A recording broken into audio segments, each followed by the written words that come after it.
council meeting at Osakis City Hall on Monday, February 9th, 2026 at 6 p.m.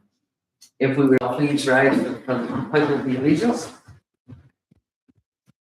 I pledge allegiance to the flag of the United States of America and to the republic for which it stands, one nation, under God, indivisible, with liberty and justice for all.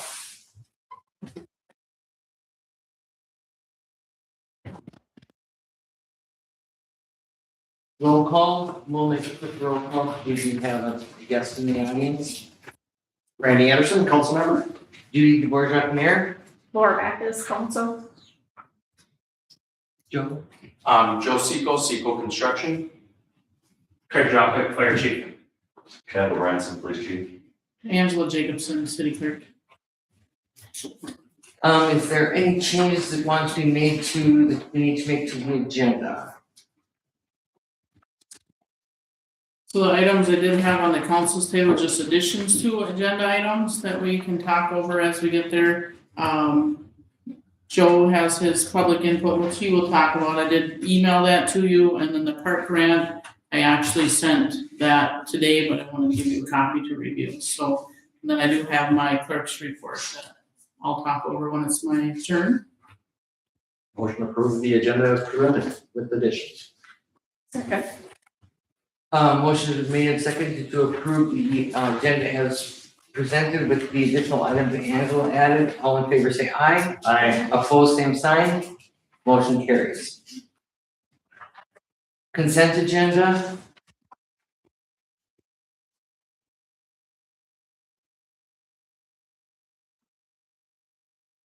Right, do you need to speak to anything? Otherwise, I'm not gonna pull out. No, I don't. Okay. Just I if you guys forgot got to- anything for me, otherwise, no, I'm good. Okay, I forgot to ask you today. so- Yep. Nope. Okay. With that, I will make a motion to approve the consent agenda and paying the bills of $518,351.06. I'll second that. Motion has been made and seconded to approve the consent agenda and approval of bill of $518,351.06. All in favor say aye. Aye. Opposed, same sign. Motion carries.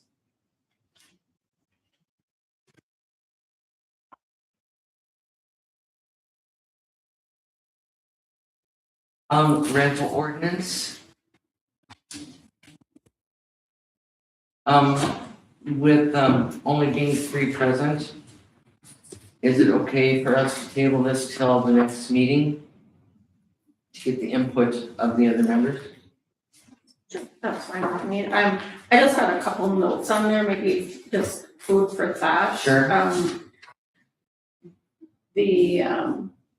When it talks about fees in there, I'm wondering if it somehow, and I don't know if it's possible or not, but maybe we not have an annual fee unless they're in a violation. I was gonna say, that's exactly what I would have Okay, brought forward. okay, that was what I got out of it, and then a fee if they don't provide that information. Correct. Because that's when it would involve staff having to do Yep. the extra legwork. Yep.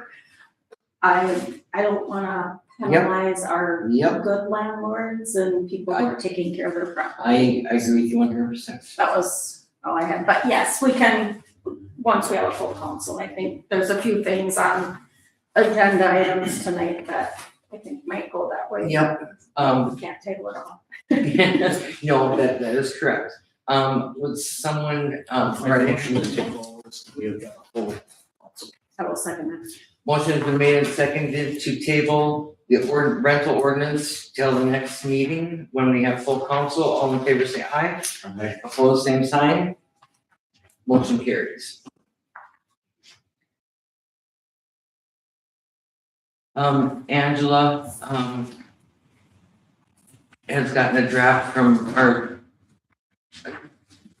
ordinance from our city attorney on the meter non-compliance language. The attached proposed ordinance change 145. I will read. It has been posted to the website for 10 days, as required by ordinance. And amendments. Here we go. City of Osakis, Minnesota Ordinance Amendment 145. An ordinance amending the City of Osakis Code Chapter 51 Water System to include a non-compliance fee provision. The City Council of the City of Osakis, Minnesota does ordain, Section 1, that the City of Osakis hereby amends Chapter 52, Section 51.02 of the Osakis City Code, which shall read as follows. Sections and subsections which are not proposed to be amended are omitted. Meters. Non-compliance fee. A non-compliance fee may be charged to any property owner that fails to repair, replace, or allow access to a water meter for purposes of inspection as required under this section.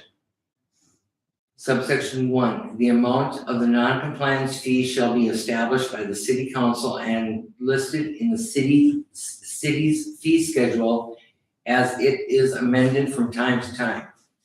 Subsection 2, in the event a property owner fails to pay a non-compliance fee issued under the section within 30 days of the date the fee is issued, the city may add the unpaid non-compliance fee to the property owner's regular water bill to be collected in the same manner as other water service charges. Delinquent accounts shall be certified to the city clerk treasurer, who shall prepare an assessment roll each year providing for assessment of the delinquent amounts against the respective properties served. Subsection 3, the issuance of a non-compliance fee under this section shall in no way affect and or limit the city's ability to disconnect water service as provided in paragraph C, subsection 2 of this section. If water services are disconnected, the property owner shall pay a fee of $25 to reconnect the water services if the request is made during regular hours, on weekends, holidays, or $150 if the request is made after hours. Section 2, this ordinance shall take effect and shall be enforced after its adoption, approval, and publication. Passed and approved this 9th day of February 2026, City of Osakis.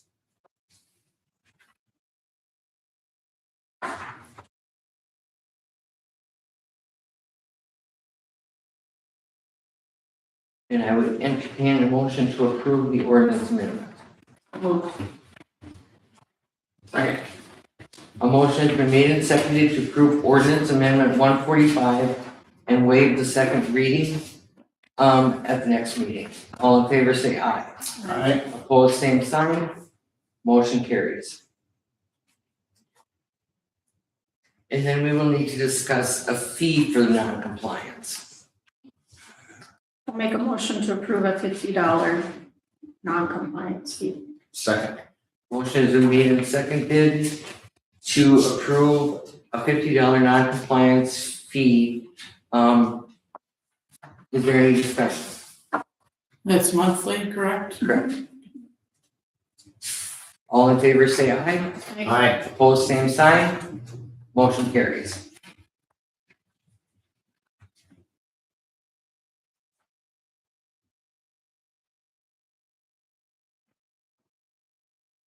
Number 22, clerk.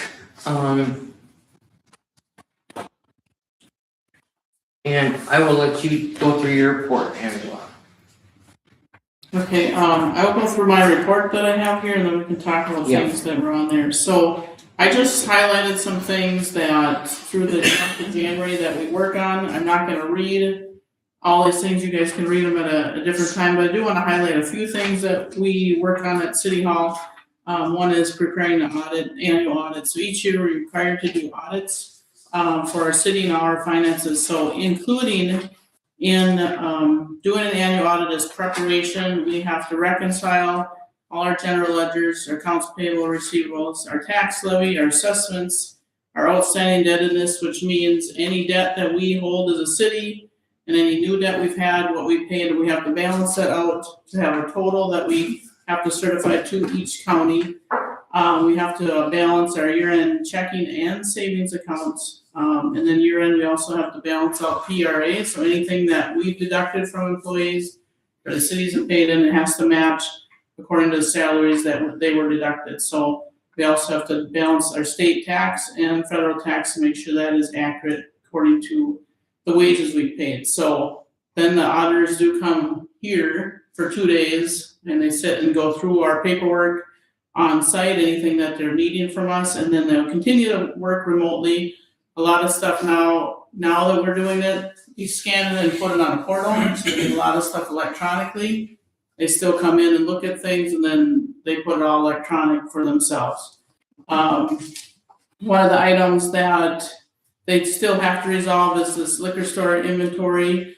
They had some updates and some related discussion that they want me to talk to Troy about, which I have reached out to him to try to set up a meeting with him to try to understand some of the variances that they're seeing from last year to this year. So that's one thing they're still trying to resolve, that we have left. So that'll be done later this week. Then the other thing I wanted to highlight was just water meter readings. I did email out to the council some issues or things we're having with the utility bills where some of the programming isn't as fast, and we have about 300 accounts now that are being estimated. And so we have had some people complain about their bills, but we don't know what they're using, so we can't go off of how much they're using. We do tell them then to call in. If they wanna read their meter themselves, we can put in the system, make sure we're more accurate. 2 months, like I said there, when we did December's or in November, so December's bill, and then the one for February, we mailed out a little bit later, meaning we're supposed to mail out Friday, we did it on Monday because of some of these things. And people started saying they received them in the mailbox about 8 to 9 days later. So they've been delayed in the postal service somehow, that it's getting to be kind of a lengthy time, so we're trying to tighten up the time frame and when we read bills and when we print them and when we're sending them out, so that we have a little bit more time in there for them. So if you receive some comments about that, that's why I wanted to highlight to the council that issue in case somebody brings it up to you. In addition to that, the items that I'd like to discuss at the bottom are just, if the council wants to see an email like I did, with some of the things that maybe aren't necessarily topics for the council, maybe just you wanna know what's going on, or things that maybe you're gonna hear on the street. If you'd like to see that weekly or periodically or when needed, I just wanted some feedback as to what you guys would like to have me do for that part. I think it'd be important, like if you're hearing it a lot here, chances are maybe we could be getting contacted about it, so it would be good. If Okay, it's not too much to send out. just kind of send an update. As needed, I would When say. needed, that's what I was. I wouldn't commit to every week you have to send us something, cause. Right, it might not be anything, but. Right, as I we would say move as through this, needed. Okay, and then I did, this is something I thought I would start, new this year. I just want some feedback too, if you wanna see something more like this. More in depth, a lot of things that you have on your council agendas are things that I'm working on in addition to, what I've listed here, but just wanted you to kind of see some of the things we do on a daily basis up here. If you wanna see that, or if you would rather just continue to see what I had before, you can give me some feedback on that.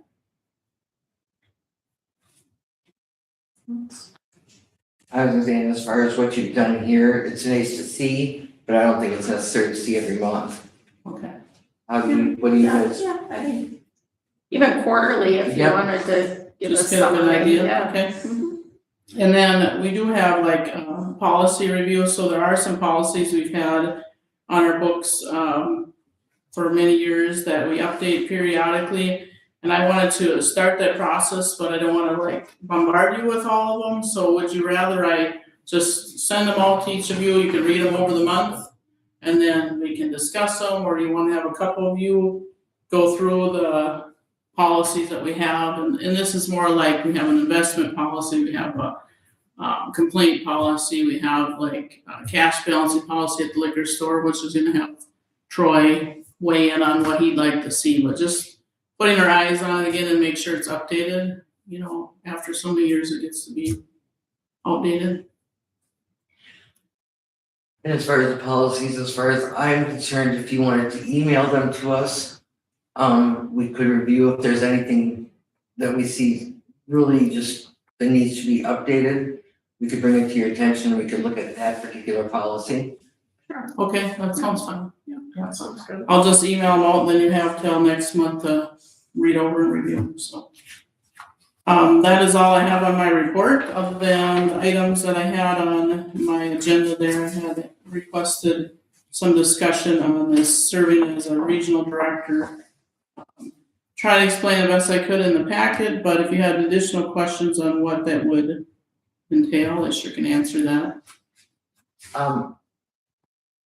Doing this, how much more time, because I'm assuming that you attend these meetings now, the regional meetings. The regional meetings, typically, yes. There are times when I don't make them because we have other things going on. So the regional meetings I do, the region director group meetings, I stated that there was 3 meetings throughout the year. Those would be additional things.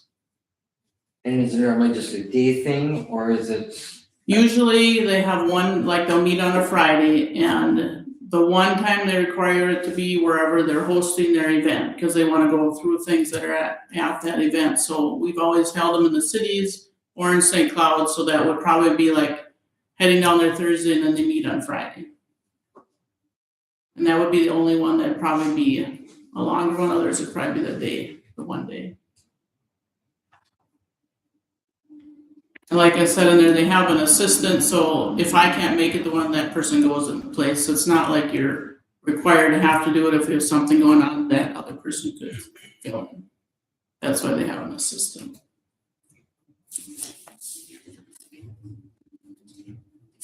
I have no objection with her applying for the position. I don't either. You probably get some good networking and meet some. And that's the one benefit I think the city has. You see a lot of people, you get to know them a lot more. There's a lot of things that are shared with having that communication. But if you're not there, you don't ever make that connections. I'll make a motion to approve city clerk Angela Jacobson to apply for the Region 3 director. Okay. Motion has been made and seconded to approve city clerk Angela Jacobson approval to apply for the Region 3 director position. All in favor say aye. Aye. Opposed, same sign. Motion carries. Thank you. Project number 76, Police Department. Want me to come up or? Yes, please.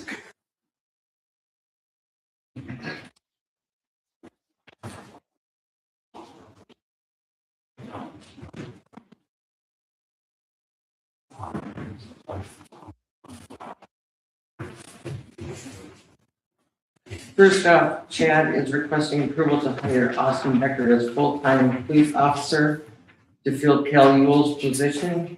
Austin is currently employed by the city as a part-time officer and originally hired on November 2024. He also served as a full-time capacity for the city during the chief's medical leave in late 2025. And is requesting start at wage step 2 of the pay scale. Is there anything else you need to add to that, Chad, or? No, just what a start date will be for paperwork wise.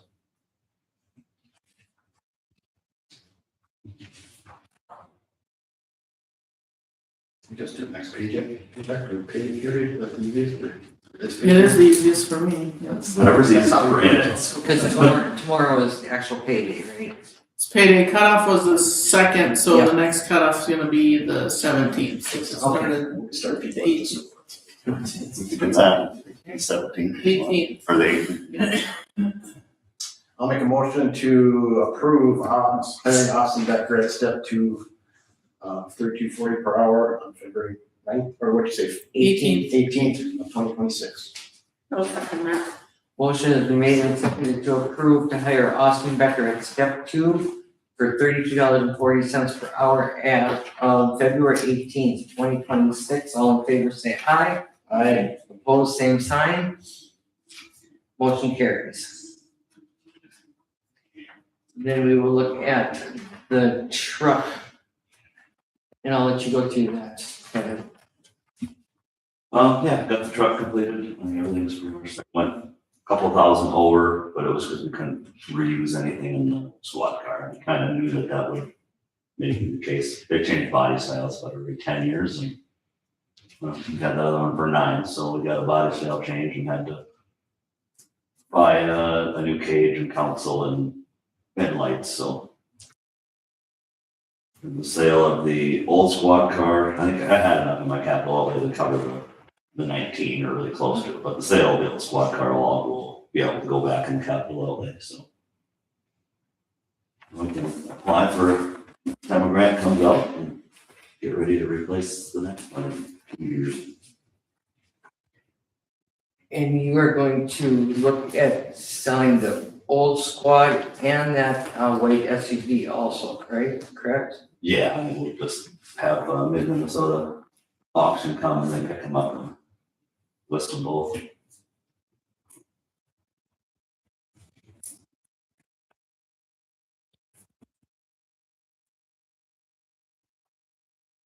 I would entertain a motion for Chad to go ahead and list those two vehicles. That motion to list the black squad and the white SUV. Second. Motion has been made and seconded to approve Chad to list the old black squad and white SUV in an online auction. All in favor, say aye. Aye. Opposed, same sign. Motion carries. The other thing we're gonna discuss at the next month meeting, right? Nope, we're No. gonna discuss this month. Oh, fine. You just skip Okay. over the one that's gonna take more discussion.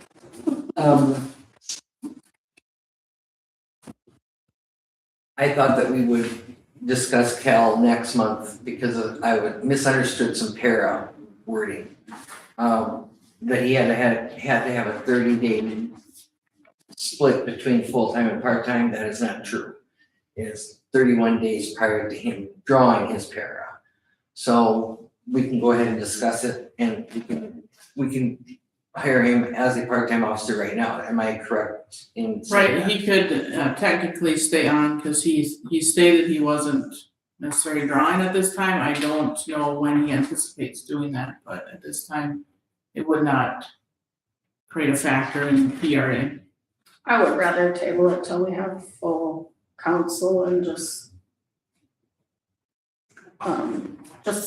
also based on a few other things that I had requested from Angela, just as information, I would just listen to. Then just make a motion for me I then. will motion to table Calvin's part-time status until next month. So what does he do in the meantime? Well, he's not working right now. Or he's not on the schedule for February, is he? Yeah, it's not, it's got to, right. I just don't know if it matters if Yeah, there's gonna be a March. break in service, if that's gonna mess anything up, but I don't mind waiting. Motion has been made and seconded to table, discussion of Cal Yule's, moving to a part-time position till March. All in favor, say aye. Aye. Opposed, same sign. Motion carries. And that's all I have. Okay. Well, thank you very much. Hey, Council Chief. Project number 24, liquor store. I do have an update for Troy. He was not able to be here, he was feeling under the weather, but he did want to say we are meeting, or I should say Judy and Tim are meeting with him on Friday to go over some things, so he can get more of an update on that, but he did say that they had, the 3 trip hazards at the floor, on the floor repaired, and the POS system for on sale, the equipment was on back order, so it didn't go live today, it's rescheduled for later in the month. after they receive their products for the off sale or on sale inventory, so. That'll be later this month.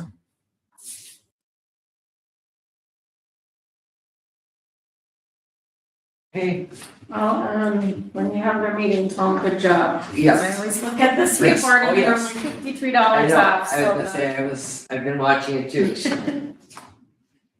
And they He have, just thinks I get on him when it's too much. I was gonna give him a compliment. they've been doing fairly decent the last couple of months, Yeah. so. That's great. Project number 46, water and EDU charge.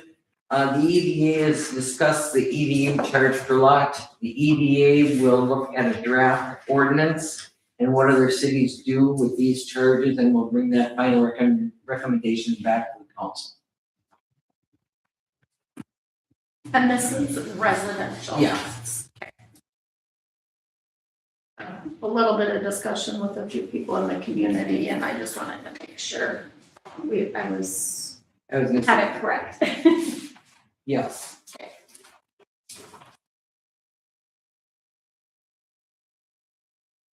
Project 49, Main Street Project, sanitary sewer replacement. Kevin Kruger from WSB has the preliminary design and the proposed assessment amounts for the project calculated. We'd like to meet with the council to go over some discussion points and decisions for the project before a final draft is put together. This is where we set up a workshop date, being we're down a couple of people. If Angela, if you would please send out an email on that, and we can try to get something set up again. Okay. And there are a couple of bills for WSB, attached for approval. I will make a motion to approve the bills, 2001-6625 and 2874. Second. Motion has been made and seconded to approve WSB bill for 2001-6625 and 2008-7415. All in favor say aye. Aye. Opposed, same sign. Motion carried.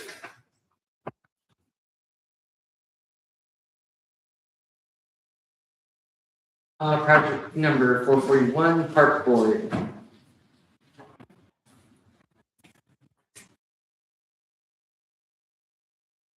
We have minutes to approve. And then we will discuss the DNR.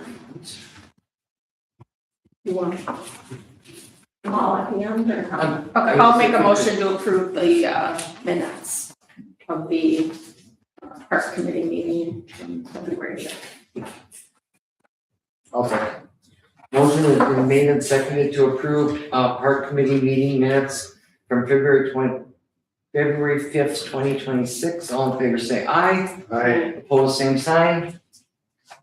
Motion carries.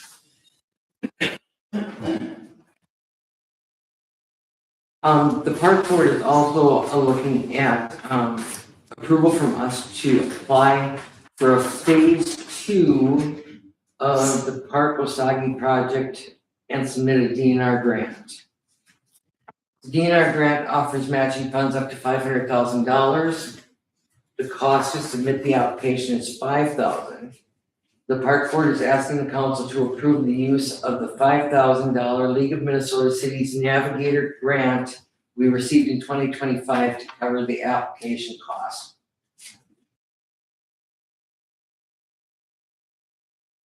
Angela had originally gotten that $5,000 grant to use for the project that Bowley, the grant that Bowley submitted for us. But they did that one for nothing. So we still have that $5,000 there. Motion to approve park board, using that grant. Motion is made and seconded to approve, to move forward with phase 2 of the Park Osakis project and submit a DNR grant using the $5,000 from the League of Minnesota Navigator grant. All in favor say aye. Aye. Opposed, same sign. Motion carries.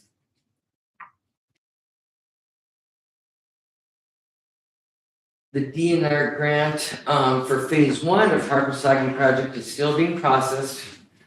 It's been lengthy and is cutting into our timeline to bid the project. To keep the project moving forward, the Park Board is requesting council approval to proceed with the bidding process for phase one of the project. The final draft plan is attached for your review. The full bidding documents can be viewed at City Hall, or Andrew could email them to anyone who would like to review them. As part of that grant process, a cultural resource assessment and a geotechnical report was required. Both reports are attached for your review. Once the DNR reviews these documents, they will finalize the DNR grant agreement and I will forward the council by email, which that is what you emailed to us That's what tonight. Because these steps are time sensitive, it would be very nice if the council would approve bidding to begin as soon as we receive the approval from the DNR and approve execution of the contract once an agreement is finalized. The DNR is estimating the contract will be ready by mid-March, which will give the council time to review the agreement and raise any questions or concerns. I looked over the draft prior to coming, with the email that you sent. I don't see anything really outstanding that would cause us to question anything, but is there anything specific that you think we should be looking at? Usually just the requirements of, what you're required to do and then how you're required to maintain it is usually the typical items that I'd like you to review and make sure that there isn't anything that you feel like we can't handle. A lot of the agreements they have, they're not necessarily too open to change, so most of it is how they would like to see it. Sometimes you can add some verbiage, but most of the time they want to see you agree to their agreement so that you maintain what they've spent the money, putting in. So I'm just looking for you to look over that, see if you see something. I've read it, but that doesn't mean I might have missed something that you think makes sense that we should explore a little bit more, or at least have an understanding what it means, so. So are we gonna have to commit to anything before we actually know if the grant is coming? The only thing that the park board is looking for is for us to approve them to move forward with the bidding. So as soon as if the grant is signed, we can take that step rather than having to wait for another council meeting. Because it's gonna be time sensitive, us getting the bidding out to try to get things moving for this year. And she had said this is a draft. They are in their review of the two items I attached to, the geotechnical and the cultural review. They're reviewing that, that's part of their process to get this grant. So she's saying, here's the agreement for you to look at ahead of time. We're not signing it until we get an okay. So she just wants us to have that time to review it so that when it's ready, we can just move forward with it. So we're not making it last even longer, so. If we can get a council approval to move forward, if you want to have some time to review it and we set up this workshop and we talk about it then, that's fine too. I think that would still give us enough time. If you feel We're not committing comfortable. anything, we can move forward with the bidding, just as long as we don't award it before we don't have some money, so. Yeah. Approve to move forward with the bidding phase one of the Park Osaki project and execute the DNR agreement by Jada Gibson and the Mayor DeVos. Motion is moved and seconded to approve to move forward with bidding phase one of Park Osaki project and execute the DNR agreement by Clerk Jacobson and Mayor DeVos. All in favor say aye. Aye. Opposed, same sign. Motion carries.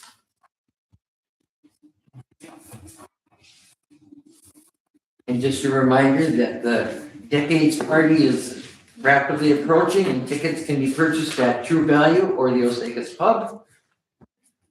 Amber that's- also said she's working on bids for the lookout. Okay. I got ahead of myself there. No, okay. They kind of sometimes run together. I was talking to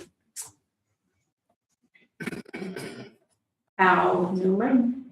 And he had commented that they'd really like in the coming up in the next year or so, phasing in some younger people Yes. on that board. So if we can get that out there, if there's any, Anybody that wants, interested in. I think with young, we need someone on there with young children to Oh, get that.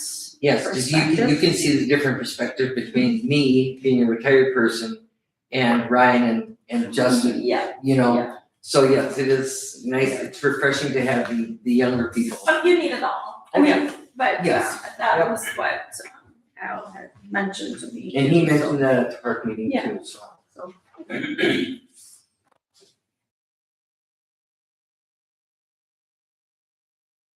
That's exactly what you said was what Amber had passed on to me, so we're good on that. Project 205, Public Works. Darren is working on a list of equipment, for building sizing, which I asked him to do so that we don't look at doing a Public Works building with what he's currently got. And then 2 years from now, he adds another piece. So we wanna make sure that if we're gonna move forward with the project, we wanna make sure that he's got space. So he's working on that. And when he has a revised plan, he will set up a workshop meeting for us. Joe, if you'd like to come up and talk to us about, a little bit about. Absolutely. My name's Joe Seco, Seco Construction. Thank you for your time tonight. I want to take a few moments just to go ahead and present to you 3 different state recognized public project procurement construction methods. I understand what kind of sparks some of this interest was I heard that the city may be in a very early design process of potential shop project. So I just wanted to get in front of you, share a few of the different and see if any of them are of interest. Design, bid, build, that's your traditional method you're familiar with. That's what the park project is going down now. That's where you hire your architect, they complete the design 100%, and I'll kind of read from here. This is item number 1. And know that the 3 different methods are the design, bid, build, and then the construction management, and then on the second page is construction manager at risk. Those numbers 1 through 10 coincide with each of the deliveries, so you can kind of look at number 1 on each of the 3 or any of the numbers and kind of compare how each of those deliveries either are similar or differ in the different respects. Number 1 though is for design, bid, build is when the contractor's hired, is after the design is complete and the project is bid. Ultimately, the architect is your primary contact through the entire design phase. Then they facilitate the bid process and publicly bid it out. And then once the work is awarded to the contractor, then the contractor is brought on board after the bid. In the construction management, CM, and construction management at risk, CMAR, the biggest difference from the design bid builds, the CMs are brought on board early. So they're hired early at the beginning of the design. Ultimately what that does, and we'll get into the roles, but it helps facilitate the design, the budgeting, the coordination, the scheduling leading up to the bid phase. There still is a public bid phase, but it's a little bit different that I'll get into here in just a minute. Item number 2, the role of the contractor. So in design, bid, build, they build per plan and spec. They don't have any design or cost input. Again, they're brought on board after the bid. Construction management, CM. Their role is they're the advisor to the owner throughout the entire process. They provide the early cost estimates, scheduling, constructability reviews, and facilitate the public bid process. And then post-bid, they manage the work through completion. CM at risk is very similar to that. They're the advisor during the design, so they'll really do all of that same pre-construction and design work, which is the cost estimating, scheduling, constructability reviews prior to the bidding. Then there's a bid phase, And then ultimately, as the project moves forward, then they transition to being the contractor. They provide the early cost estimates, which ultimately become the GMP, scheduling, constructability review, and facilitate the public bid process. So what GMP means is that's guaranteed max price.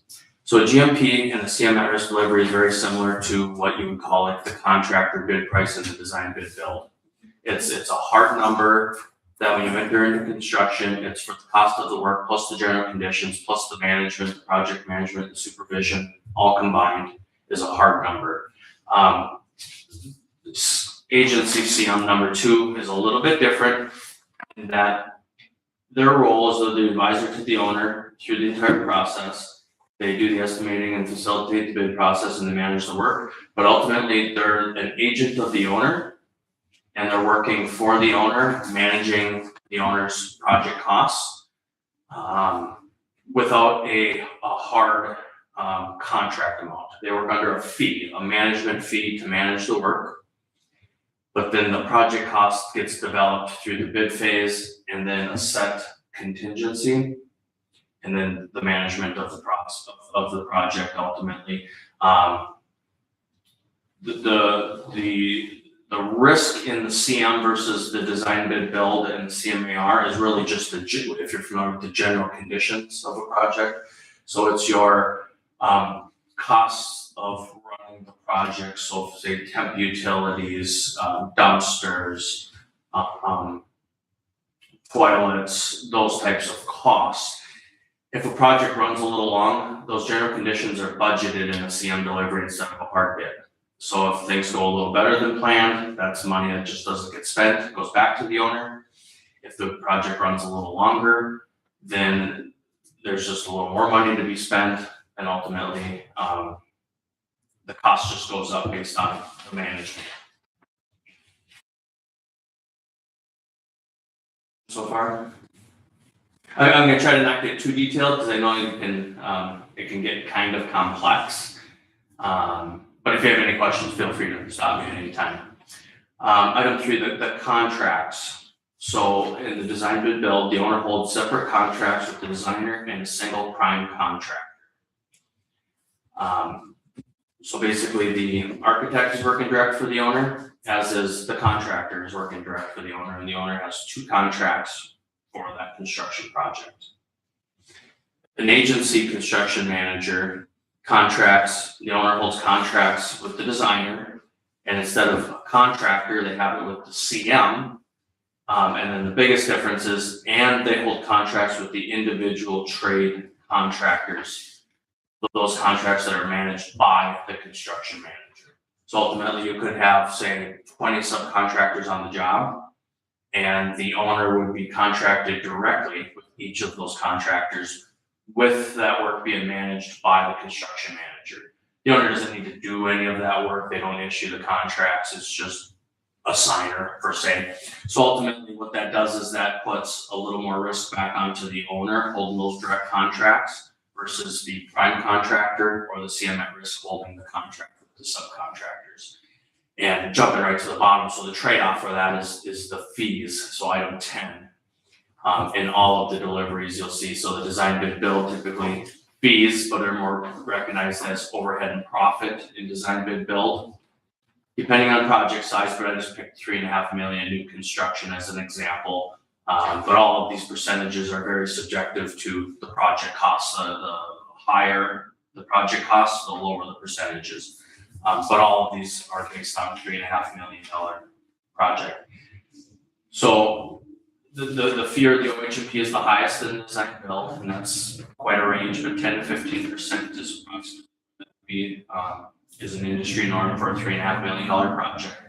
The agency construction management, you can see drops almost half, 4.5 to 6.5%. Biggest difference, the reason there is that the construction manager isn't carrying those contracts with the subcontractors, so there's less risk, and then comes in that less fee.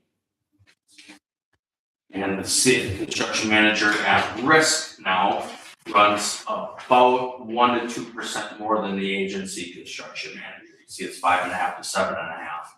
That's because they are taking on a little more risk. they do hold the contracts with the individual trades.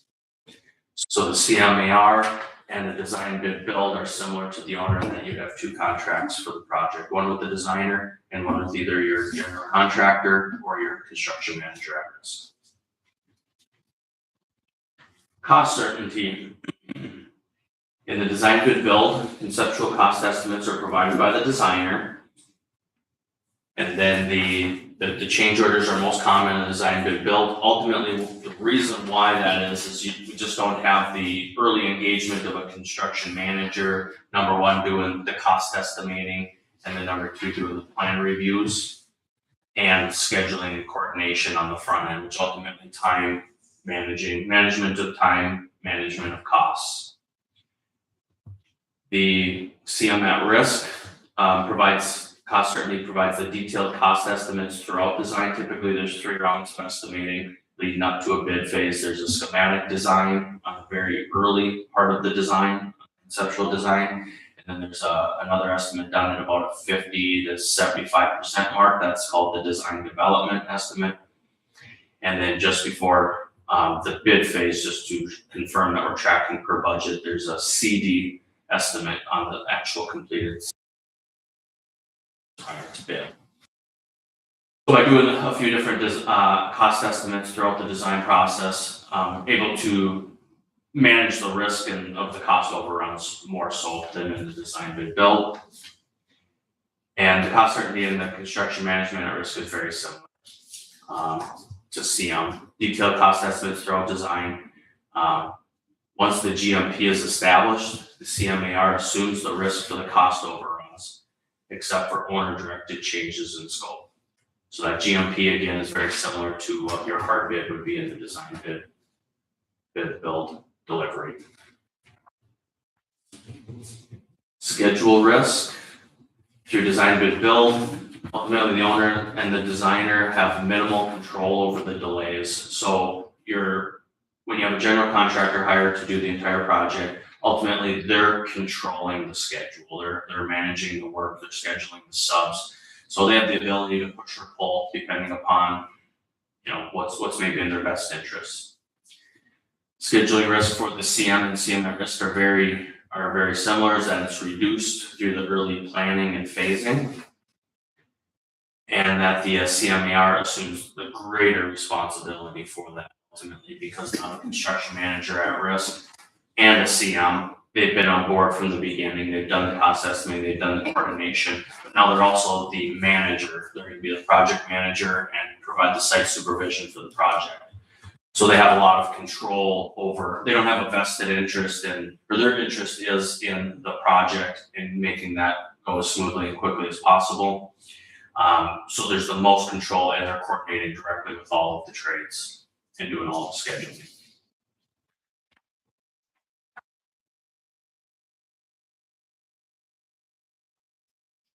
Change orders number 6. Change orders are most likely, our highest probability are in the design bid build. Ultimately there, it's a hard bid, competitive hard bid, low bid contractor comes in.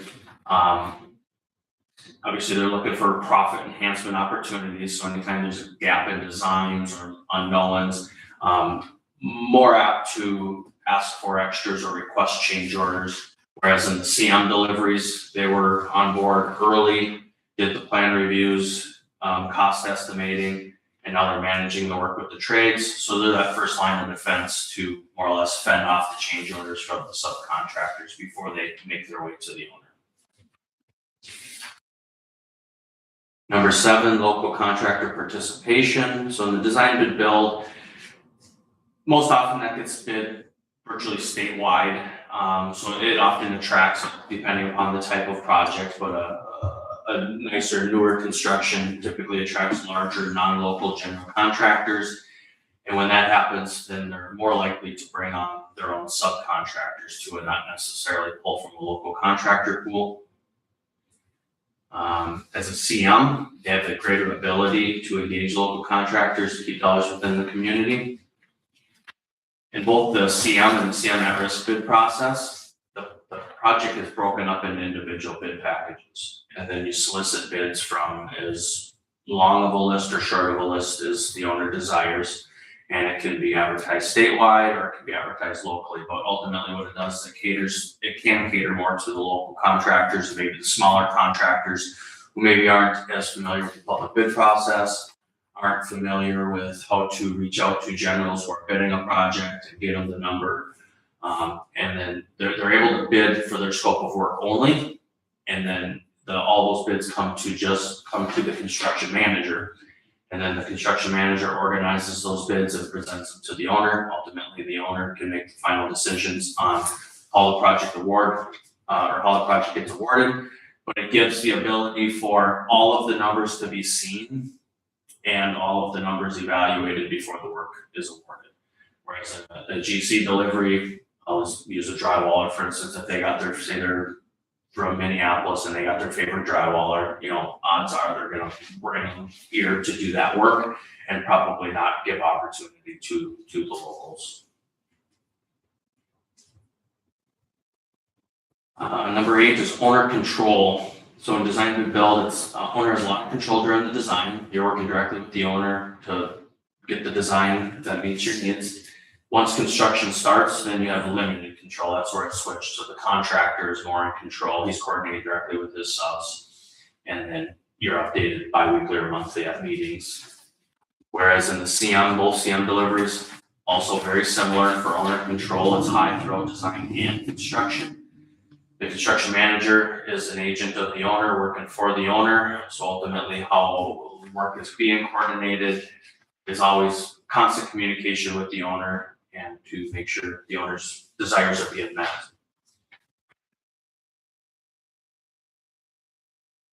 Transparency, number 9. So there's virtually no transparency in the design bid build. It's a lump sum bid for the entire project. And then it gets awarded based on that lump sum bid. In CM delivery, that's the most transparent because the owner holds the contracts and sees every trade bid directly and pays all costs as invoices. Because the owner is carrying all those subcontracts, every single change, well, first of all, the bid price, you'll see all the bid results, and then the bid price is the contract amount. And then ultimately, anytime there is a contract change, whether it's an add or a deduct, that changes directly with that contractor. You see that back up and you pay the exact change order amount.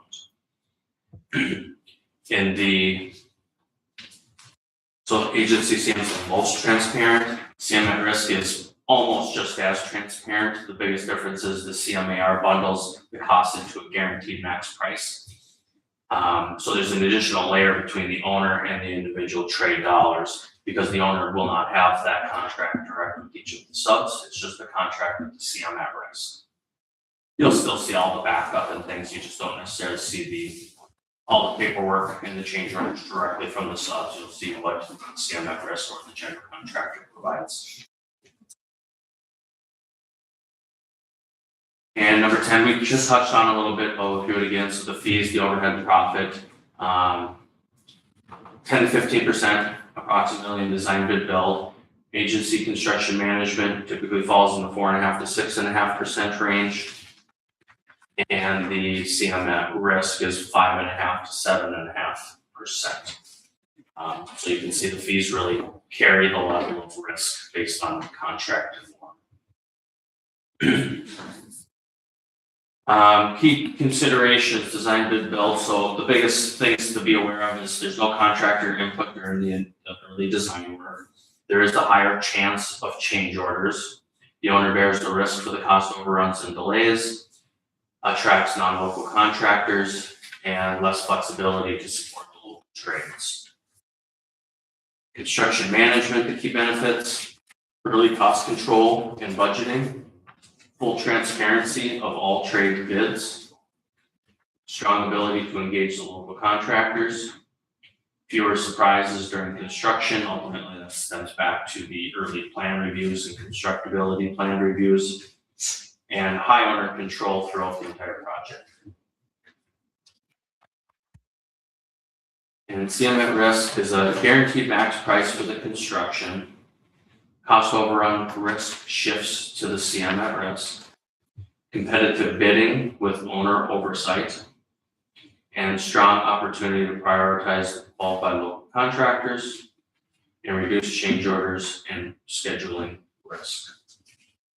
And at the bottom here, I got an example summary comparison for a $3.5 million new construction project. Typical fee markup, cost certainty, transparency, and local support. Those are typically four pretty critical categories of a project in the process. So the markups are as listed. The cost certainty in the design bid build is lower on the front end, ultimately just because there's not all of the cost estimating. The architects will budget, but they're budgeting based on past projects and similar projects versus detailed cost estimates. The transparency is low to moderate, and the local contractor support is typically low. CM cost certainty is moderate. Now they're doing the early cost estimating to make sure we hit that target, but being the risk and the contracts are direct with the owner, that's where the cost certainty is somewhat variable based upon how well of a job your construction manager does. If they move through the project very quickly, manages things as they should, it'll be good. If things didn't go as well and the project drug out a little bit longer, then there's just extra general condition costs. Doesn't change subcontract amounts, it just changes the cost of operating the project. Transparency in this CM is very high. Again, it's all open book. Owner sees all the bids and ultimately carries the contract directly with the subcontractor. And local contractor support is also high. That's where during the bid phase, and that project is broken up in all the different bid packages specific to the trade scopes of work. The CM can go out and solicit bids directly from local contractors versus just a posting online, where a lot of the novice constructions or the commercial seasoned contractors aren't very accustomed to doing the online bidding stuff and the exchanges, where CMs typically assemble a bid list, send it to an owner for review. You can make additions or deletions as you like, and then personally invite all of those people to. And then all of those bids come to the construction manager, so that's where all the bids are seen. In the design bid build delivery, say hypothetically, say there's 5 contractors bidding that project. Those 5 contractors aren't necessarily getting all the same bids from, they all kind of solicit bids from their own core groups of people. Some of them some make it to all of the contractors, but some, one guy might only get his one drywall bid from his favorite drywaller, and the other guys don't get it necessarily. In a CM delivery, whether it's CM at risk or agency construction management, all of the bids are going to one entity, the construction manager. So they're all seen and they're all recapped. Ultimately, so then the owner benefits from receiving all of the bids. Whereas with 5 generals bidding, not all the generals see all the numbers, so potentially different bidders are missing out on certain bids. And unfortunately, there's never a time where you can bid a project, design, bid, build, and an agency, construction manager, and a CM at risk all simultaneous to see how it all plays out. That would be terrific, but there's a lot of data to support this information that historically, if things are managed as they should, these are the outcomes. And then the CM at risk, cost certainty is high because it's a guaranteed max price. The transparency is also high. And then the local contractor support, high, same as the CM delivery. So a lot of information there. So let me know if you have any questions. I have one, Joe, for you. And when you talk about the markup, there's a lot of work that goes in the forefront of it. So somebody, let's say, is at 4.5%, are they getting paid through this full time? Because we don't know what this cost of this project's gonna be. So Correct. that's considered their wage, right? So Yep. how do you deal with that? So the percent is based on what the final project cost is. Ultimately, if you're gonna go down the CM path, there's usually a budget out there. There's a project scope and a budget and an estimated project cost, a very preliminary conceptual estimated cost. And then that's what the fees, when a CM proposes services, their fees are gonna be based on, like in this case, we used 3.5 million. And then as far as when those fees start to apply, that's subject to each proposer. Some CMs will charge for pre-construction services. It'll be phased. There'll be a pre-construction phase, construction phase, post-construction. Some will break out their fee for all three, start getting paid as the project progresses. Some will put all into the construction phase and say there's no cost for pre-construction, with the understanding that the project moves forward. Is that, yeah, kind of next question. And then of course in design bid build, you're paying the designer only during the pre-construction phase. They typically also structure their proposals to an owner based on the phasing of the SD level, DD level, and CD level drawings. You pay that in phases, and then once construction begins, they have what's called a construction administration fee that takes them through the construction period. But it's custom. There's the fee structure for construction management and CM at risk is fully customizable and negotiable. And the process for this hiring is, if the city were interested in that, you send out a request for proposals, and then the proposers just detail that in their proposals to you, how they propose their fees and intend to bill them. But ultimately, in the CM deliveries, if it's managed well, they are your quote unquote most bang for the buck. The public transparency is there, so it's quite popular in the public sector. Here locally, maybe the only best example I have here in town would be the school. They've used it for their building projects over the years. If this referendum tomorrow passes, I believe they will be again. I know Alexandria has used it and is considering it in the future for some building projects they got coming up. If you know the RCC rink project, that was just a CM at risk project. I believe the phase 3 of it, they intend to do construction management also. And they look at a library project that's in the very preliminary phases also. I believe they're entertaining that there, but it's becoming more and more popular in the public sector, and ultimately it's for owners that want to have the ability to pick their contractors that they're working with and still follow the state procurement laws. Because you can't just go out and just pick anybody because there's the bidding laws. But construction management, number 2, this is, I call it an agency or advisor. That's considered a professional service. I maybe should have had a note in here, I did, but it's a professional service. So it's just like an architect, to where a public entity can go out and hire a professional service without getting competitive bids. So ultimately for, say, construction management, you could go and get just one proposal and hire them like you would an architect or an owner's representative. They're all professional services. Design bid build is not, and CM at risk is not. So for proposals, you just need a minimum of 1 for construction management, and you can award, or you can certainly solicit more and get as many as you like. Construction management at risk, what the state procurement law requires is that you get at least 2 competitive proposals for CM at risk.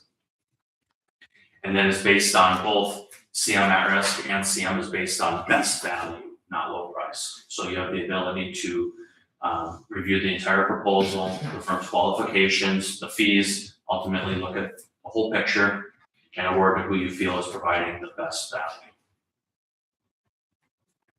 Whereas in design bid build, it's lowest price.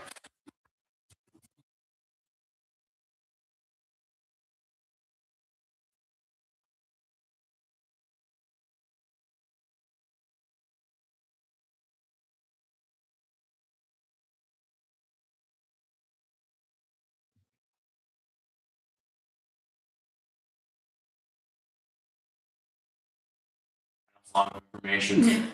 Anything is spending on Randy's probably more familiar with it. Actually, he's going through a building project right now, so they're doing CM at risk there at the college for their building project. Typically, we have somebody, I mean, we're feasibility studies is what we end up with, right? So at that point, we have a project we're looking at. So the design's kind of already done, roughly. So is that already too late to do the CM? It's never too late. You say that's how we eliminate some of our risk because we get them involved early. Well, we've already gotten past that part. Or is it a matter of fact that we bring our CM on board, they would review the documentation and see how accurate it is, and then we move forward? together. Yeah, ultimately, where if the design is already progressing, my understanding was it really hadn't yet, but. Well, I mean, like I said, it's kind of, it's a design, old design. I was gonna say, yeah, it's 2 years old, or about 2 Okay. years. But I mean, it But as doesn't make the sense for us to design- bring you on board if we don't even know we're gonna do it yet. I guess was what I'm saying, whether it's a project we're gonna do tomorrow or a project we looked at a year ago. Yeah, you would typically hire a construction manager at the same time you hire your architect. But typically we don't know we're gonna do it yet. So now we're hiring 2 people to do. I get why you bring a CM on board, but what I'm saying is that we don't know how, if we're gonna move forward with the project. So now we're hiring a CM ahead of time. So it doesn't make sense to say, okay, here's our design, and when we refresh this, bring a CM on board and then get kind of the same thing. Because typically, we're always required to do a feasibility study to see if it's worth even looking at. Mhm. So again, it's kind of already designed. But so would we just bring it on board at that point, or CM on board at that time, and then we would refresh the numbers? I'm just saying that our processes aren't lining up. How do we line up?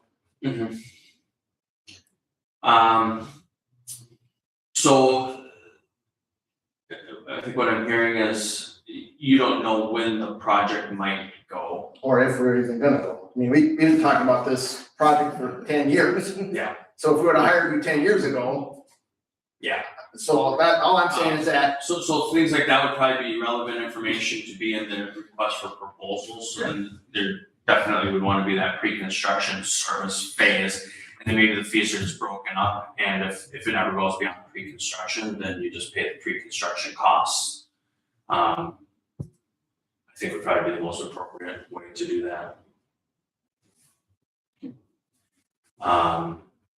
Typically, in my experience, when a project is in the very early conceptual phases, there's budgets that are put out there that are just somewhat generic cost per square foot budgets, whether the architect provides them or the construction manager. But usually that information is enough for the owner to decide, yes, we can do this or we can't. And then where the CM comes in is then to really dial in that cost estimating to make sure we hit those numbers on bid day, and that you don't go over that budget. If the city said we can only afford, say, $3.5 million on this building, not a dollar more, but you wanna more or less get the most bang for your buck out of the project, then that's where the detailed cost estimating comes in to ensure that we can get as close to that number as possible without going over, so you get as much building as you can for your allowed budget.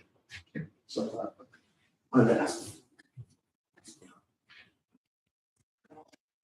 So what, may I ask if, like, what are the hinging factors on the project, or what is the next step for the city to determine how to move forward? The mayor said earlier that she asked our director to make sure we got the building designed for any possible near future equipment we may need to fit into the same building. Our design, like I said, this one's 3 years old, I think. So we just don't wanna build a building and have equipment sitting outside because we didn't build it big enough. Because it took us 3 years to get to this point, so that's what the mayor was saying. Yeah, so like I said, right now, we're just waiting for Darren, our public works supervisor, to get the information, and we're gonna send it into, Which is Yeah, our, what's that? we're working with right now, that they are preliminary to design. do another preliminary design, Mhm. or update the preliminary design that they did 2 years ago. And there's not a lot of detail in it, Joe, so you know, it's basically like you said, we told them what we wanted, what design, there's 3 different ways of building a building, you know, and which one we want, and then they just said, well, what we're seeing is square foot is this, and that's the kind of price they gave us. Yeah. Based on that, so there's not a lot of, we didn't talk about what you're putting on the wall and everything else, you know, so Mhm. that's not all part of it yet. Yep, so it's more just that conceptual cost per square foot budgeting, and then as you get going,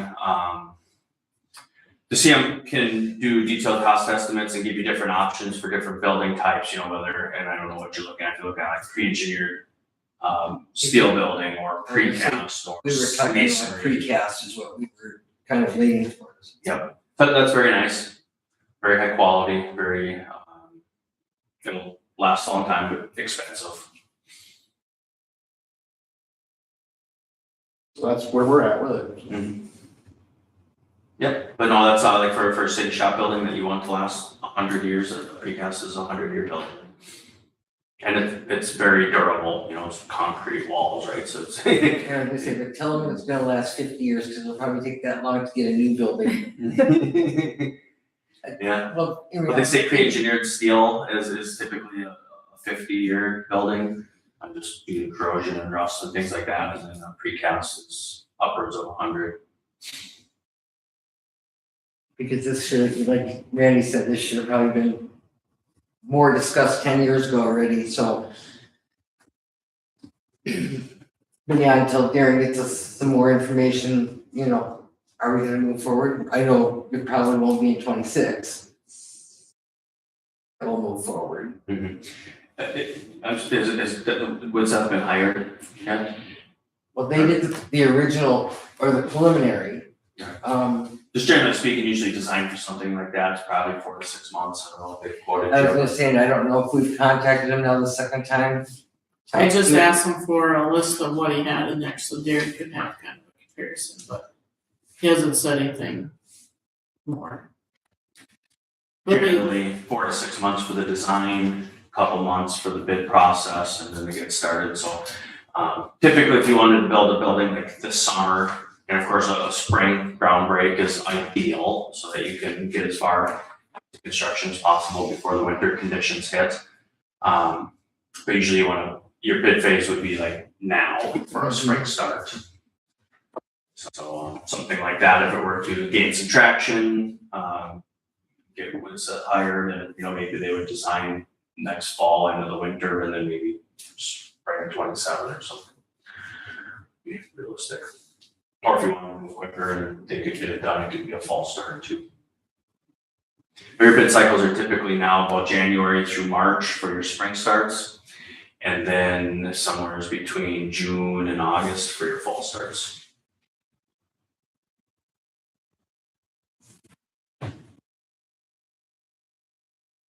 When we look at it, I think we want to look at a spring start, don't you? I mean, how much can we really get done with a fall start? Well, what happens is we want to, I mean, ideally we can start at any time. I mean, we broke the ground in December. It costs more money, of course. The ground, you got to thaw on things. So it's most cost effective for a spring start. You just wait till the frost comes out naturally, get started, and then get hopefully as far as you can up to building enclosure before winter elements hit. And then you're still paying to temp heat the building, but that's typical. I don't know a lot about this project, but I'm guesstimating it'd probably be an 8 to 10 month construction, so it'd be too much to get done before fall. But at least once your building envelope is done and your roof is on, you've got your insulated box, and it's pretty efficient, just a little temp construction heat to the winter to finish. Okay, so kind of back to what Randy was asking. If we look at moving forward with this, which, I mean, and we don't have weeks that's hired, what would be our step if we talk to you? Would we still hire the designer? Yes, you would need them to draw the drawings. Ultimately, that's what I need to work off to start Okay. doing my estimating. So a lot of times you'd hire your architect and your CMA nearly at the same time. According to this proposal, you would take care of the bidding for us. Correct. You take care of the construction administration for us Correct. as a CM. Correct. No, the architect has their own construction administration still, but it should be reduced and. That's right. Yeah. They'll have some fee, but it would be, but right now I think they're planning on doing that. And that's what we've done in the past. That's where we've struggled with trying to get stuff done because it's not really, I mean, they can do it, they've done it for us in the past, but we struggled with getting them things fixed that aren't proper the first time and the oversight ahead of time. It's my understanding. Okay. But again, Yeah, so with a construction manager on board, it drastically reduces the architect's responsibility. And really, you have another ally working with them. I work alongside, we're both working directly for the owner, but we're partners, the architect and the CM. So between the two of us, you got an extra layer in there. Some people, there's a misconception like construction management is an added cost. It's not. There's always, whether you have a general contractor or a construction manager, it's cost of running the job, it's the cost to have a project manager on that project, it's the cost to have a site superintendent on that project. And then either whether both entities are gonna make a profit. So that's the line 10 is the fees, and really the construction management deliveries, both of them are more cost effective than the design bid build. It's just a different contractual relationship. And when you get into the two ideas where they're guaranteeing you money, well, they're gonna have safety margins built into them. So they're gonna pad their bid to make sure they're not gonna lose any money. But when we take on the risk, then he helps us make sure we make our budget. We manage your contingency for you, so you set aside a contingency and it's your money. And if we don't spend it, we don't spend it, and if you do, the changes get priced, you see it, and nothing moves forward until you approve the cost. And it just gets deducted, but the construction manager manages your contingency. In the agency, the item 2, CM at risk.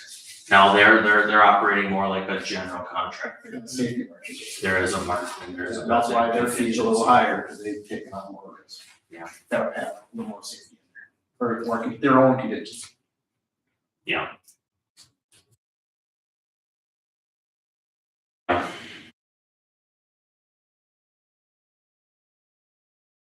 basically, the construction management gives you the most flexible to where picking your construction manager and picking your subcontractors, but still following the state procurement laws, and your construction manager managing the entire process for you. What turns some people off from CM is the fact that they're holding contracts with the subs, and some people, that kind of intimidates them, like, well, we don't know nothing about construction. But you're really a signer. It's not much different than you signing a contract with the general contractor too. It's just instead of signing 1, you're signing, say, 20. But the construction manager is solely responsible for managing, issuing, and managing all of those contracts and the contractors. You really have no involvement short of meeting with the construction manager bi-weekly or monthly. You won't have to pick up the phone call and schedule anybody or act like you know construction. It's not that. It's just a contractual.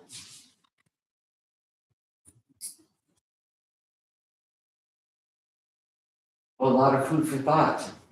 Yeah, and if you have any questions, I'll leave you some cards if, maybe even for some of the other council members, I should have leave here. There's, I don't know, what's it? I'll leave you a few more. Great.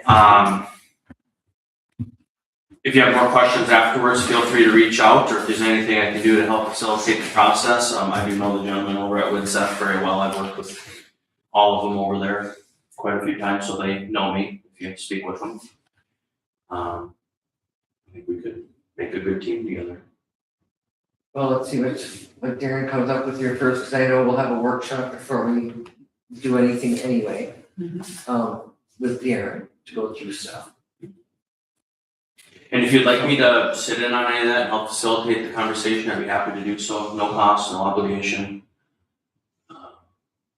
I've been doing construction management for 23 years. I know it very well. Worked on projects all throughout the state. Very large, everything from brand new school construction down to just the smaller remodels and everything in between. Shop building like this, precast shop building like this would be a very nice, clean, quote unquote, easy project. Okay, well, we'll Thank you keep. for your time. Thank you. We'll keep you in the loop. Is there anything I can do to help you out? You bet. Certainly ask. Right. Thank you. Thanks, Joe.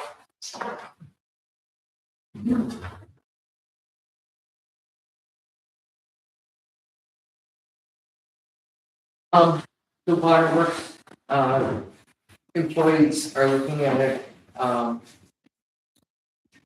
refresher training and, for Deer Flame, Damian Majerus and Berkeley Weber. Training exam March 4th and 5th. It would be $175 per person. Derek would be testing for D wastewater, and Damian and Berkeley would be testing for D water. Darren is also looking to attend a full conference in St. Cloud to receive his continuing education credits. That would require him to be on call on Wednesday, March 4th. If the council supports arrangement, he would attend. The conference for him is $350.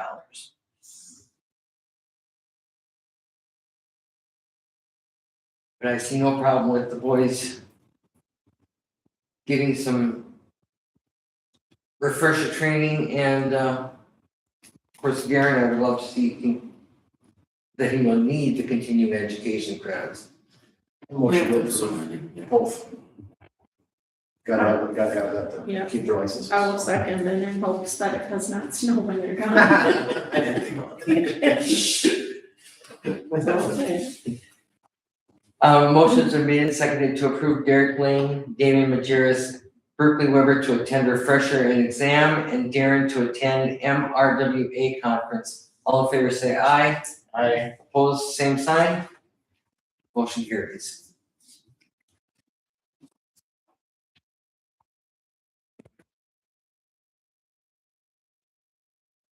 Project 261 water problem.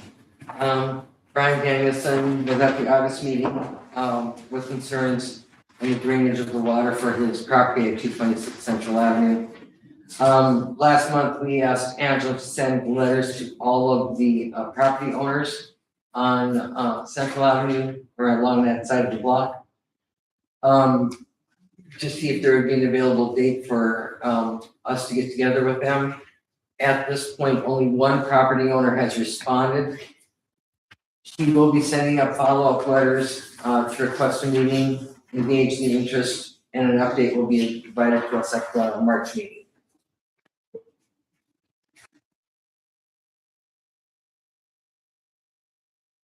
Project number 7, community center. Deadline for application for community center manager, janitor is February 13th. And Angela would like you and I, Chief, I try to set up a time with her to go through that. You want to do that after the 13th, correct? Yeah, after I have application. Okay. And the 13th falls on Friday. So anytime, first part of next week, if you have anything available, I'm free Monday, Tuesday, Wednesday afternoon, so, and it would be afternoon for you. I prefer that. Yeah. Do you want to set up a time now, or, I don't have my phone, so. oh, that's right. It might be my- And Monday is, Monday is Oh, the day. yeah. Wednesday, so we don't have to, so, yeah, if you wanna get to me, I'll email that other thing and we can bring something so we can go through it and have our review. Thank you. Project number 43, Board of Review. We have received notice from Todd County Board of Review,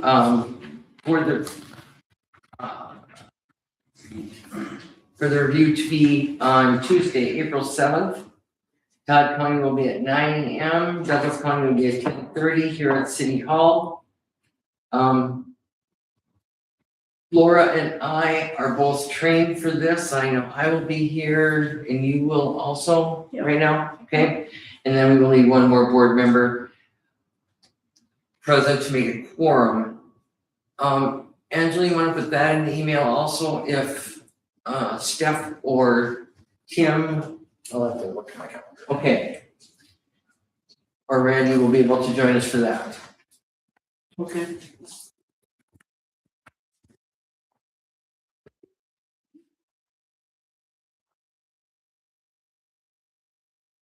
Project 110, gambling meeting, we have a meeting set up for Monday, March 9th at 5:30 here at City Hall. If there's anything that you want to add to that agenda that I should be aware of prior to the meeting, just let me know.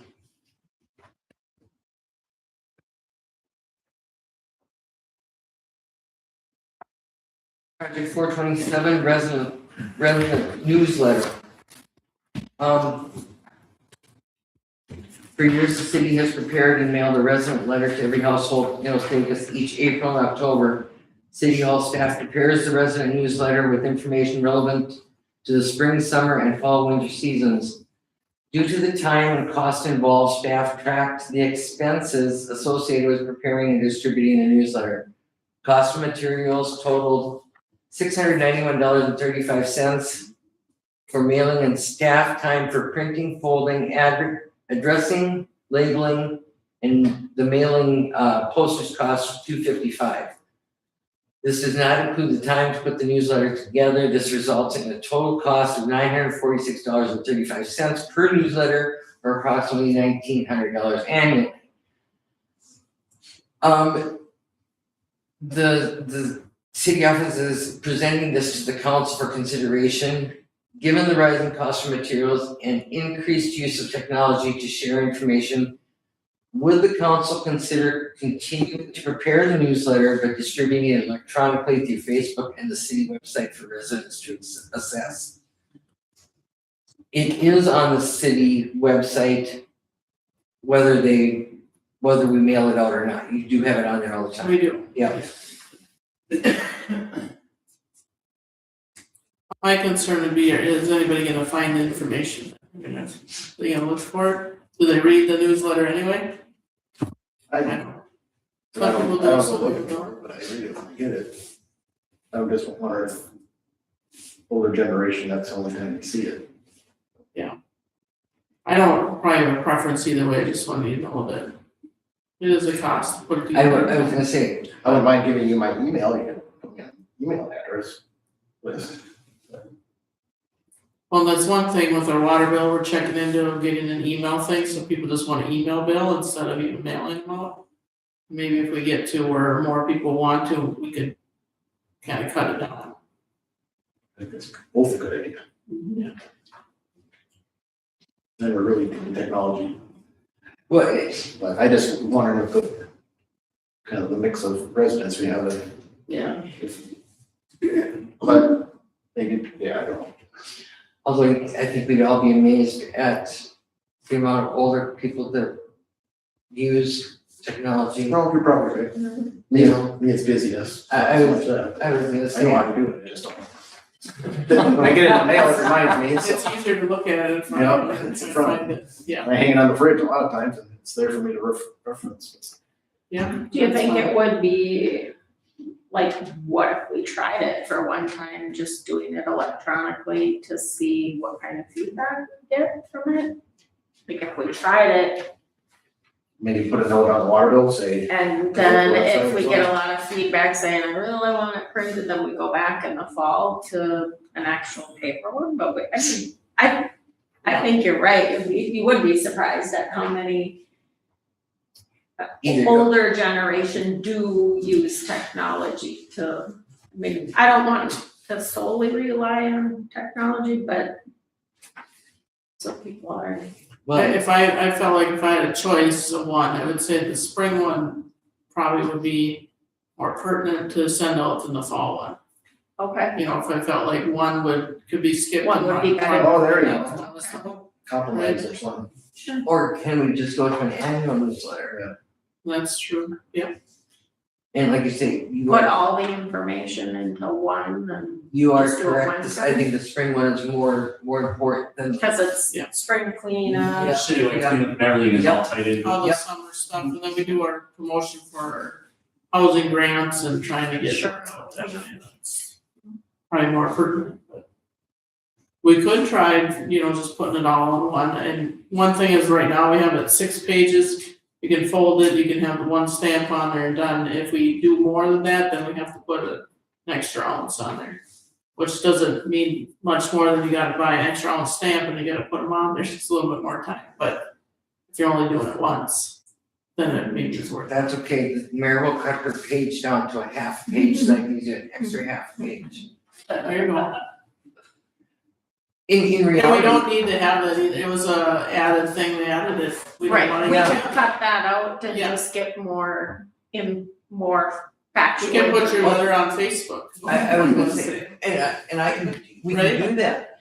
But in the newsletter too, rather than having the council picture, it could be just a little, I could take a quarter page and just do a mayor's note. Mhm. And, you know, we can condense if we need to. We don't have to put all those pretty pictures on there, you know. Right. Optimize all the space. Yes. They have the 6 pages that Yep. we're gonna use. Yeah, try it, see. I was gonna say, let's give it a shot to try doing annual spring, Okay. fall, or Spring, Yep. spring, summer. Did you put a note on there, or would you miss this if you didn't get it? we can put it on there and see if somebody reads it. Yeah. If I. Bring this coupon in for a free cookie There and you tell go. us if you want it or not. Get a free ice cream cone if you respond to this or something. Yeah, so let's do that moving Okay. forward, we're gonna go with just an Something else along the line, so is when I went to some of the city, League of Minnesota City things, they talked about open house, me and Angela talked about it for a while. We have. And never really pulled that off, we could ask them kind of questions of that kind of stuff too. So, I just know you're a go-getter, maybe you'd be the one to actually pull the trigger on taking the open house for the city and the residents. I would not mind doing that at all. And I don't know if we tie it in with some of the other ones too. Put it in the newsletter or say, you have to come to the open house to get your city newsletter. There you go. Unless we have a booth at one of the other things, I don't know, I just know that was something they said, I and would- it I would made sense, I would- my people with coffee and cookies are gonna show up, so. I was gonna say, we could do that up at the community center anytime. I thought it was a great idea, we just never was able to. We never pull it really off. did it, yeah, it's called a town hall meeting, or just invite them in if they have things they wanna talk about.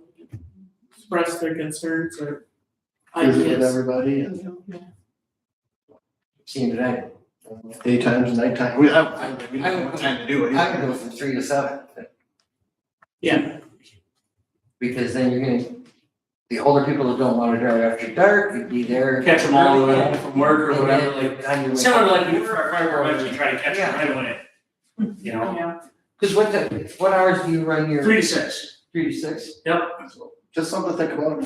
I mean, that's in the fall, but that's something you could certainly tie in with the whole town hall thing and use the community center and have that all open, because everything's right there. Hey, with your time, I mean. Huh? If we did it at the same time. Do it all together, just bring that many more people in there. And they're serving food, so. Get a room. We serve the desserts, gotta come in and get your letter, we don't have the cookies. I'm just saying, what better way to come and meet all you guys too at the same time, you're all representing everybody and. I don't know, just like I said, we've always talked about it. will make the cookies? I don't think you want to make cookies. Well, I used to be. I can make the cookies. No, like, open house is a good idea. I thought it was when I heard it, but I still haven't. Okay, then what would be the best time? Do we wanna pile it in with something like the firemen's, I don't or know if do it's we too want? busy then, I mean, I'd like to. We bring in it all at 300 to once. 400 people, I mean, but you have the younger generation, the kids, you have the families there, the ones that are more active in the community, you know? All I'd say is, not think about it too long, so we actually do it, we can try something if it doesn't work. we can try That's why I something. was kinda thinking that we should do it like next spring. Oh, yeah, I think spring, I think that's a good idea. See what you get for a turnout. Okay, We can I'm put in gonna- our spring newsletter, the front page. Or I our, was really thinking about doing it before the spring newsletter came out. oh, I mean, I'm thinking spring, oh, like early spring, like, pretty soon. first part of April maybe. And that's First part fine. of April before the farmers really get into the field, before, you know, families start gardening or going on vacation or, you know, Good idea. we're gonna I talk. told the right person, it actually happens.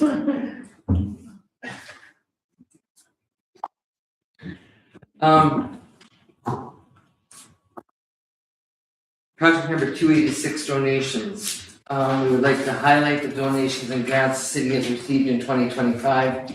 These funds were made possible through the dedication and foresight of the city staff in seeking out funding opportunities, along with our very generous support from our community. Because of these efforts, the city has been able to receive donations and grants that help support projects and services that benefit the community. This funding allows the city to take on additional responsibilities and offer enhanced services while keeping the tax impact lower for residents. This reflects continued commitment of staff to responsibly plan and fiscal stewardship on behalf of the city and its residents. Donations for the year 2025 totaled $1,630,051, and grants that we procured in 2025 was $1,102,110.07.